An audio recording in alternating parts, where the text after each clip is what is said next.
ส้มกำลังพอดี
สบายดีเหมือนนี้พบกับตังเป็นรีวันนี้จะพามากินตำหมักต้องบ่แม่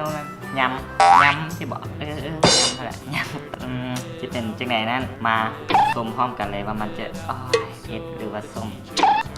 เป็นแบบจี๊ดๆเลยนะมาเบิ่งพร้อมกันเลยนะโอ้โหมีหัวผักบัวนำสั่งน่ากินอะไรนี้ซาล่าลองกินแบบใส่มือกัน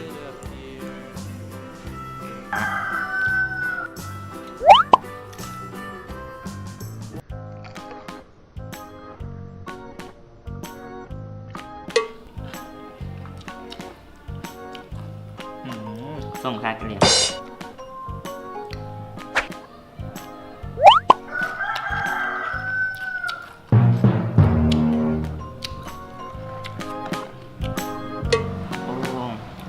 ขายก็หนักสลิงปิ่งเลย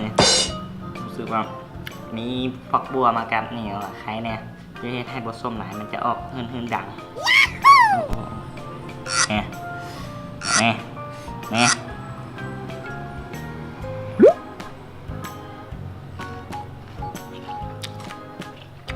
เอามาบวงมากินเบิร์ดโบว์เหนียวแล้วล่ะ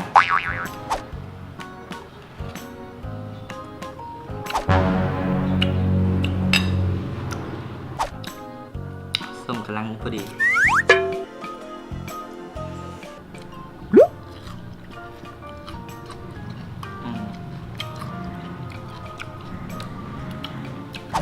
มีแก่นมานำไว้แก้เผ็ดได้อยู่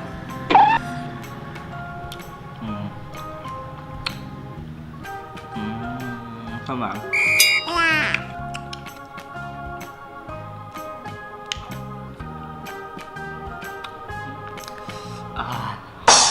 ส้ม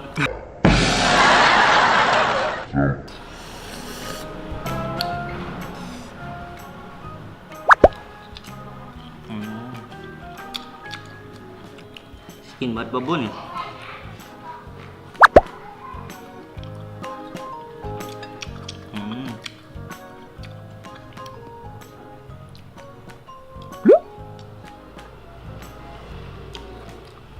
มีขี้แตกในแมลงบอก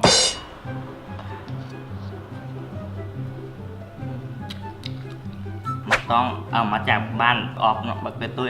บักตัวมันมาเห็ดผาต่างแล้วนะเอามาจากบ้านบางนั้นแต่มันบ่ได้มาขายนะมันนี่โอ้เสียดายครับไปลดน้ำหนักอยู่สักเยอะจุงเขาเหลือ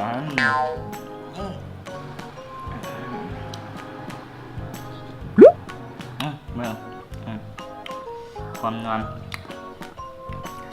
ไหนหลาย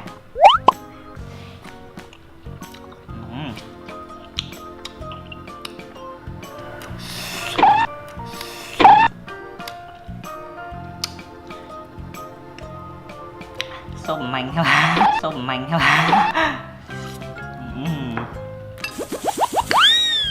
แกมแมงโคตรส้มเลยทั้งนอกแมงหวานยำบอกเลยว่าไปตลาดยางตัวนี่จะซื้อมากินนะมึงถึงคิดแบบอดใจอะไรครับจบทางนี้โอเคแก้วครับ